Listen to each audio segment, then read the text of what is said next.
Welcome back to MVM. Today I am bringing you a sponsored preview. This one is for Jinja from Times Infinity Games. In Jinja, you are taking on the role of architects during the Meiji period of Japan. During this time, the edict was to build as many shrines and structures in honor of the emperor as you could. And you're going to be competing for honor by building these structures across a game board. Now, I have the game already set up here in front of me as a 4-player game, but this game can play up to 5 players. And as you see, I am using a Kickstarter prototype here, so nothing you see in front of you is final. You're going to have the minis of the shrines, and you're going to have worker meeples. So to set up the game, everyone is going to choose a color and gather all of your structures. You're going to have shrines, and you're going to have 5 workers. This is going to be the 5 different actions you can take during the worker placement phase of this game. In addition, every player is going to be dealt 5 omikuji cards, and these omikuji cards are kind of in-game objectives or scoring points that you can earn during the game. You're going to be dealt a hand of 5 of these cards. You're going to get to choose 3 of these to keep. So you look through, the other 2 you don't keep are just shuffled back in. So every player is going to do that and shuffle their cards back into the deck. After everyone has chosen the 3 cards, they're going to go face down, and you're going to be dealt out a hand of 6 deed cards. Now, these deed cards are the meat of the game and how you're actually building your shrines and placing your shrines out on the board. You're going to see on each one of these deeds, it shows a specific province and shows you the structures you're going to need to have there in order to build a shrine. And during the game, you're going to be turning these structures in almost as resources in order to build these shrines. Everyone is going to have 6 in their hand, and you're going to draft these at the start of the game. So you're going to take one, put it in front of you, and then you're going to pass it around to the next player who's going to continue that cycle. At the end, you're still going to have 6 cards. The deed cards that weren't chosen are going to sit in a pile right there after the side of the board. After that's done, you're going to shuffle the Kitsune deck, and you're going to deal out 5 Kitsune cards. These Kitsune cards are events that are going to trigger during the game. And these Kitsune represent a variety of different elements, but you're only using 5, and there's, as you can see, a bunch left over. The rest of the Kitsune cards that you don't use are set aside. Then you're going to seed the board with, you're going to add lanterns, 1 lantern randomly to each one of these locations, and you're going to add 1 structure to each territory. You're going to see a variety of color-coded territories here. You'll also see that each one of these territories is part of a region. You have your southwest region, you have your central region, and then you have your northeast region, and this makes up Japan right here. So you're going to have both territories to control and regions to control. You're also going to see on the board a variety of worker placement spots up here, and this is how the actual game functions. And around the outside, you're going to have your victory point tracker. On the first turn of every round, you're going to flip over a Kitsune card and carry out its effect. When the final Kitsune card has been flipped, that is the last round of the game, and then you're going to score. For example, this says add 1 random structure to each territory. So then every time you add structures, you're going to draw from this bag, and you're going to add them randomly to each one of these spots. Now, these structures, like I said, are resources, and you're going to want to collect these during the game.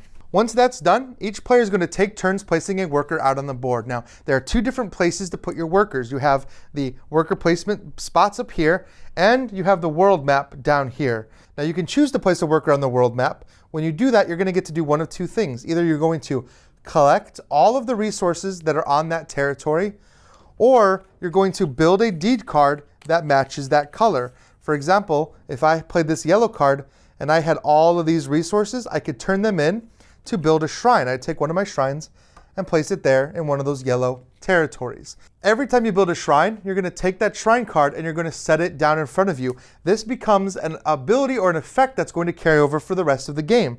Like this one just says, at any point at the end of the season, I can pay 2 gold to draw 2 structures from the structure bag. So the more shrines you build, the more you're going to gain here. You're also going to gain access to the lantern bonus. Right now, the lanterns for all of these are plus 1 gold, but you will have a way to flip them over and get a better benefit. If you have 2 shrines in the same region, for example, if red has 2 yellow shrines, you get that bonus twice, so you get to double that bonus. And that applies to each one of these territories. Some of these territories have more spaces available than others. Now, that is how you interact with the different locations, and you could do the same thing at any one of these locations.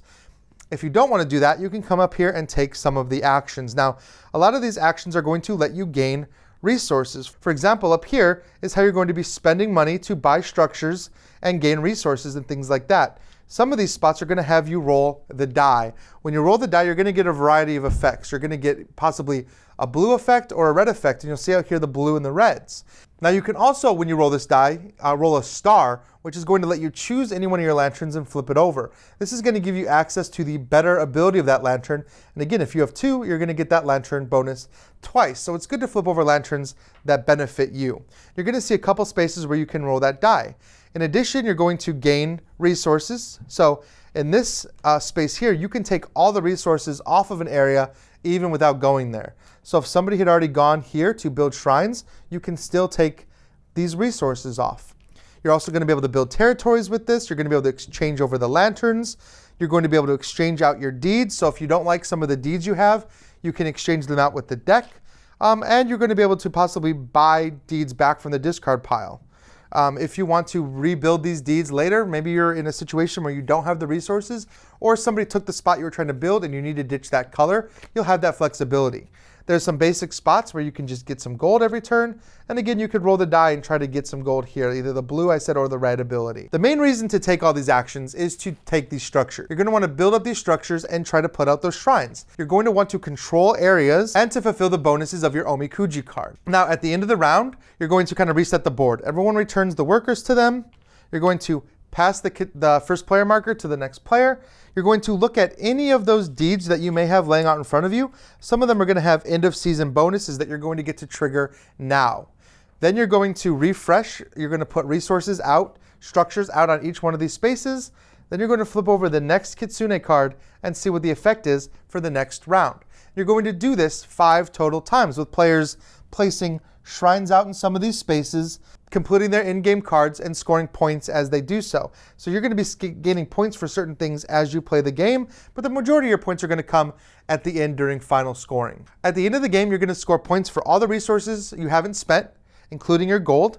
You're going to get points for Fox tokens that you've collected and not used. Now, Fox tokens can be turned in during the game to help you mitigate some of the dice rolls and some of the luck factor of the game like that. Then you're going to get points for your shrines. When you look at the deed cards, you're going to see that some of these shrines have 3, and some of them have 2, and some of them have 1 square. This represents the difficulty it is to build that shrine. It also increases the number of points you're going to get for each one of those shrines. The bigger the shrine, the more points you're going to get for it.